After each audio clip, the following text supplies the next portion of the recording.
Hello বন্ধুরা, career space YouTube চ্যানেলে আপনাদের সকলকে স্বাগত জানাই। আশা করি আপনারা সবাই ভালো আছেন। আজকে এই মুহূর্তে শিক্ষক নিয়োগ সংক্রান্ত যে সবচেয়ে গুরুত্বপূর্ণ আপডেট উঠে এসেছে, বিস্তারিত সেই সম্পর্কে আলোচনা করব।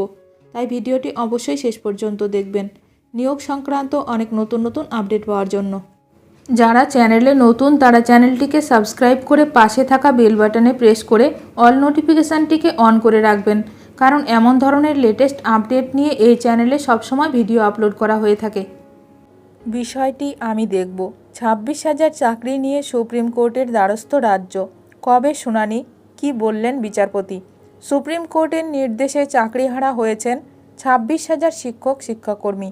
এবার রায় সংশোধনের আবেদন জানিয়ে সর্বোচ্চ আদালতের দ্বারস্থ হল রাজ্য প্রশাসন। রাজ্য সরকারের আইনজীবী প্রধান বিচারপতির বেঞ্চে রায় কার্যকর করায় প্রশাসনিক অসুবিধার কথা জানিয়ে জরুরি ভিত্তিতে আগামীকালই শুনানির আবেদন জানান। বিষয়টি বিবেচনা করে দেখার আশ্বাস দেন প্রধান বিচারপতি সঞ্জীব খান্না। বিচারপতি বললেন, বিষয়টি আমি দেখব। সোমবার রাজ্যের মুখ্যমন্ত্রী মমতা বন্দ্যোপাধ্যায় আশ্বাস দিয়েছেন। সেই আশ্বাসের পরই প্রায় 26,000 শিক্ষক অশিক্ষক কর্মীদের চাকরি বাঁচাতে এবার সুপ্রিম কোর্টের দ্বারস্থ হল রাজ্য সরকার।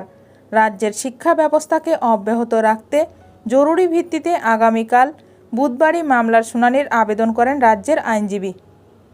প্রধান বিচারপতি সঞ্জীব খান্নার বেঞ্চে এই মামলার আর্জি জানালেও এখনও পর্যন্ত দেশের প্রধান বিচারপতি শুনানির দিন জানাননি বলে শীর্ষ আদালত সূত্রে খবর। তবে বিষয়টি বিবেচনা করে দেখার আশ্বাস দেন প্রধান বিচারপতি সঞ্জীব খান্না। সোমবারের মুখ্যমন্ত্রী মমতা বন্দ্যোপাধ্যায়ের ঘোষণার কিছুক্ষণের মধ্যেই জানা যায় সুপ্রিম কোর্টে রায় পুনর্বিবেচনার আবেদন জানিয়েছে মধ্যশিক্ষা পর্ষদ। আর মুখ্যমন্ত্রীর ঘোষণার 24 ঘন্টার মধ্যে একই আবেদন নিয়ে সর্বোচ্চ আদালতে গেল রাজ্য।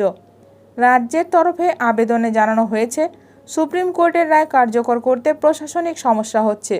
এর ফলে বহু স্কুলে পঠন পাঠন বন্ধ করে দিতে হতে পারে।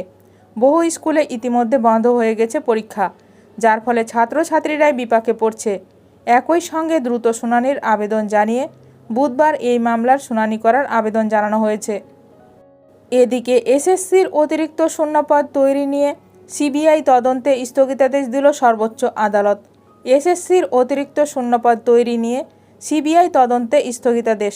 মন্ত্রিসভার সিদ্ধান্তে অতিরিক্ত শূন্যপদ তৈরি নিয়ে সিবিআই তদন্তে স্থগিতাদেশ।